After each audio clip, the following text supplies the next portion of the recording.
தாவேகா என்பது ஒரு மாயை மட்டுமே.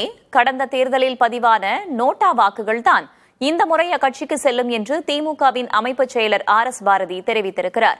சென்னை அண்ணா அறிவாலயத்தில் புதிய தலைமுறை செய்தியாளருக்கு அவர் அளித்த பிரத்யேக பேட்டியில் திமுக தனி பெரும்பான்மையுடன் ஆட்சி அமைக்கும் என்றார். எங்களுடைய அசஸ்மெண்ட் நாங்க பொதுவாக இந்த கருத்து கணிப்பு நம்பிக்கை எங்களுக்கு கிடையாது. வின்னிங் டிஎம்கே தான் வரும். அதாவது தனி பெரும்பான்மையோட திமுக ஆட்சி அமைக்கும்.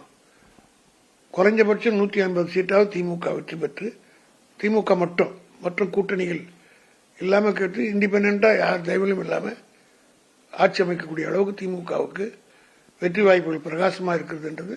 டிவிகேங்கிறது ஒரு மாயை. அதாவது எம்டி வெசல் மேக்ஸ் மோர் நாய்ஸ்ன்னு சொல்லுவாங்க.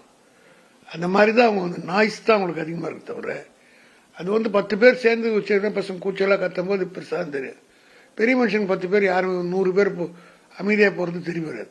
அது தெரிஞ்சு ஒரு எலெக்ஷன் அன்றைக்கி காலையில் ஒரு 1 hour தான் அந்த பரபரப்பு அதெல்லாம் இருந்தது. தவிர மக்கள் சென்னை மாதிரி நகர்ப்புறங்களில் சில இடங்களில் இந்த மாதிரி பாதிப்புகள் இருந்திருக்கு.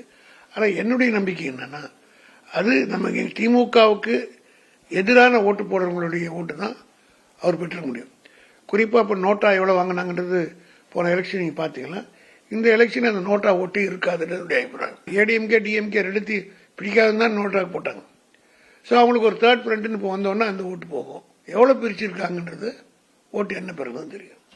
எங்களுக்கு 42% 45% டெஃபினட்டா இருக்கு.